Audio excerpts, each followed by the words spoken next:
Good afternoon. This is 5 Tons Guns back with you, and my name is Casey. Today's topic is we have replaced the CV joint in the Yamaha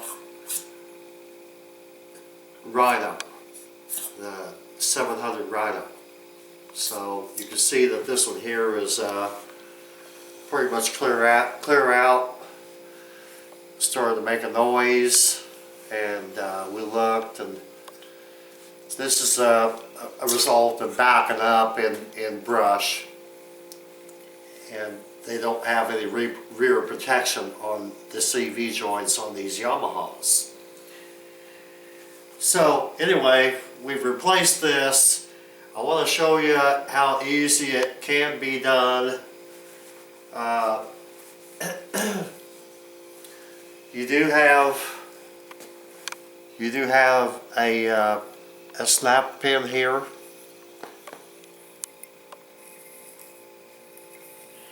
and on your new one you will have a snap pin just like it. And don't let it throw you for a tailspin. I'm going to put this down, and we're going to get a little bit more of a close-up down here on how and you know, the best way to do it. You can do it in about an hour, really. Alright, you've got your tire wheel taken off, and you've got this spacer here, and you don't necessarily have to take this off. These were put on in 2008 to widen the wheelbase of the vehicle. Apparently they were tipping over. So these gave them another 4 inches of wheelbase. But you don't have to take this off. Anyway, next, you'll take and you'll unstake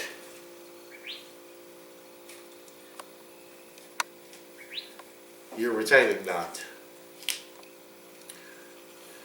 And you can see how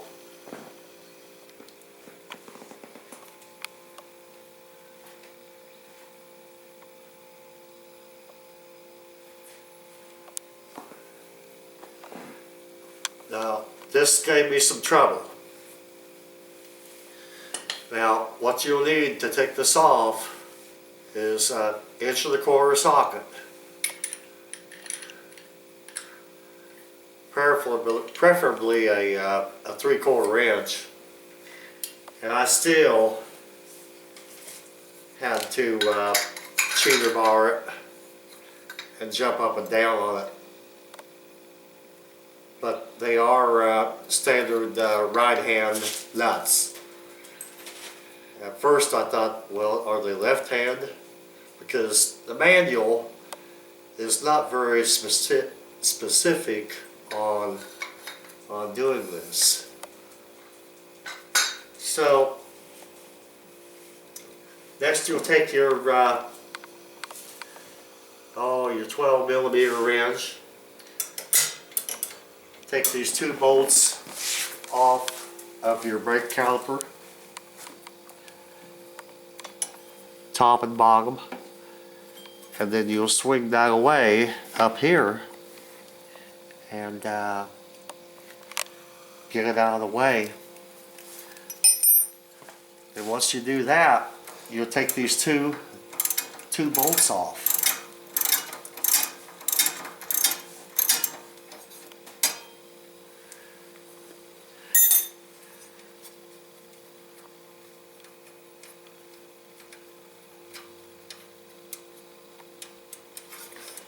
And these bolts hold your hub onto your A-frame here.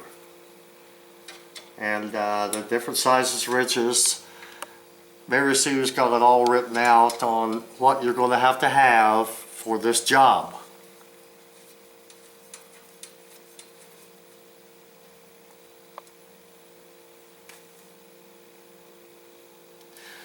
You can pause on that, and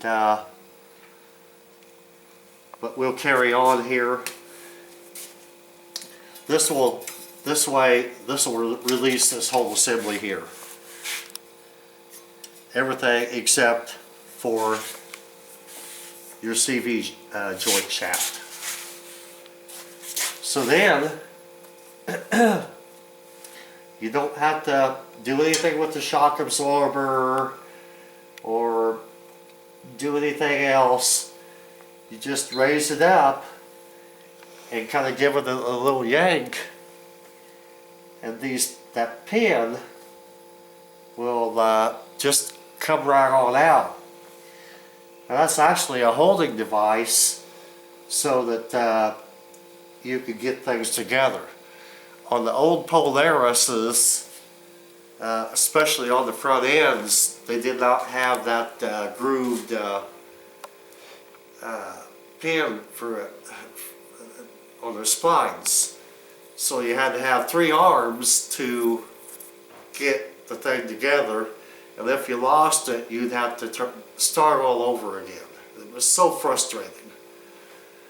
But you can do this. You know, they slide out and they slide back in.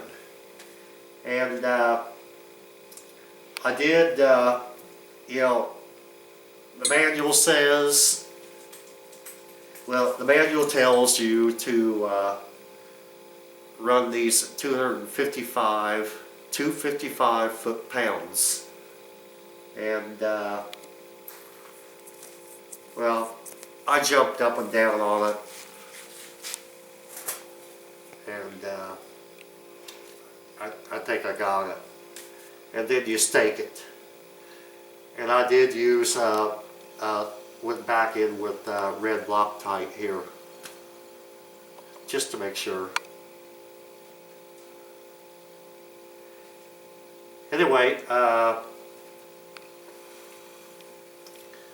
all we gotta do is just go together, and I don't think I need to bore you with that.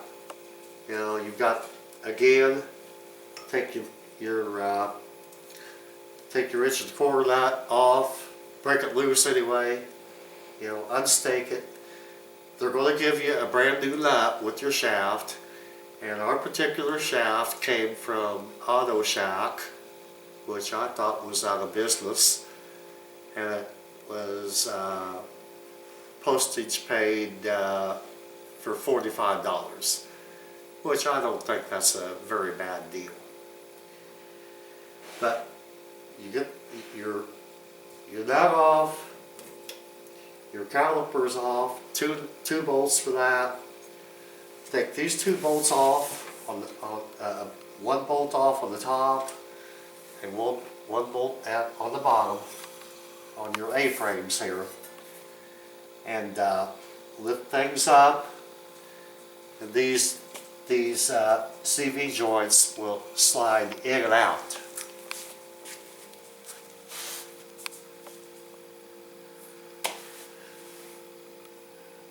I think that I've just about covered it here. One thing that, one little tip here I feel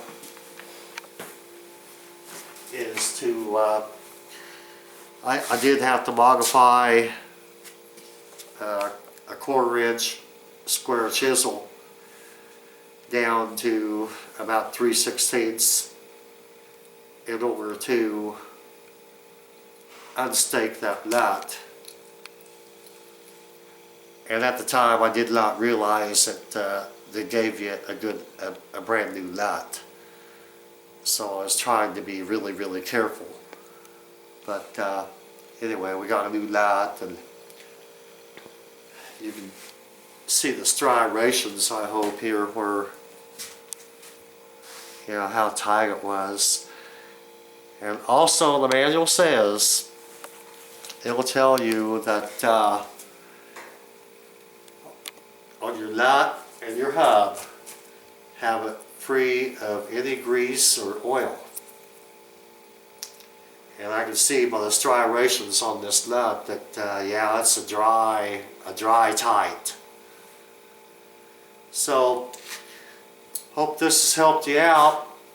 You know, I couldn't find a lot on doing this, and you know, I had the manual, but the manual was pretty vague. But yeah, it's about like putting a CV joint back into a car.